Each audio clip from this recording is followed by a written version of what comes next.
റമദാനിലെ ഫാസ്റ്റിങ്ങിൽ wait training ചെയ്താലും wait training ചെയ്തിട്ടില്ലെങ്കിലും muscle loss ഉണ്ടാവും. കൺഫ്യൂഷൻ ആയല്ലേ? വെയിറ്റ് ട്രെയിനിങ് ചെയ്തിട്ടില്ല മസിൽ ലോസ് ഉണ്ടാകാൻ കാരണം എന്ന് പറയുന്നത് നമ്മൾ ഓൾറെഡി ഒരു കാലോറി ഡെഫിസിറ്റ് ഡയറ്റിലാണ്. അപ്പോൾ സ്വാഭാവികമായിട്ടും എനർജി ഷോർട്ടേജ് ഉണ്ടാവും. അപ്പോൾ എനർജി ഷോർട്ടേജ് ഉള്ളതിനെ കൊണ്ട് വെയിറ്റ് ട്രെയിനിങ് ചെയ്തിട്ടില്ല എന്നുണ്ടെങ്കിൽ ശരീരം ബാക്കിയുള്ള ആവശ്യങ്ങൾക്കൊക്കെ നമ്മുടെ മസിലിന് വേണ്ടിയുള്ള പ്രോട്ടീൻ എടുക്കാൻ തുടങ്ങും.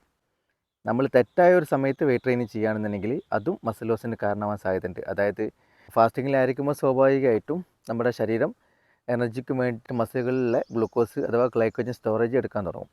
കുറച്ച് കഴിഞ്ഞിട്ട് ഗ്ലൈക്കോജൻ സ്റ്റോറേജ് ഒക്കെ ഷോർട്ടാണ് സമയത്ത് നമ്മൾ വെയിറ്റ് ട്രെയിനിങ് ചെയ്യുകയാണെന്നുണ്ടെങ്കിൽ വെയിറ്റ് ട്രെയിനിങ്ങിന് ഊർജ്ജം കൊടുക്കുന്നത് അനറോബിക് സിസ്റ്റമാണ്. അതായത് ഗ്ലൂക്കോസ് മാത്രമാണ് അതിൽ എനർജി സോഴ്സായിട്ട് വർക്ക് ചെയ്യുള്ളൂ.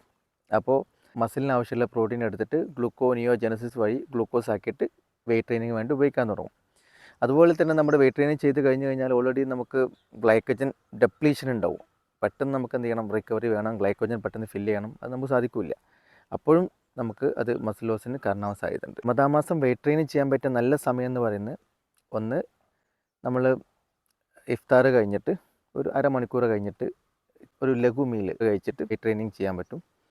അതുപോലെ തന്നെ നല്ലൊരു മീൽ കഴിക്കുകയാണെന്നുണ്ടെങ്കിൽ 2-2.5 മണിക്കൂർ കഴിഞ്ഞിട്ട് നല്ല രീതിയിൽ ഒരു അത്യാവശ്യം തീവ്രതയിൽ വർക്കൗട്ട് ചെയ്യാൻ പറ്റും.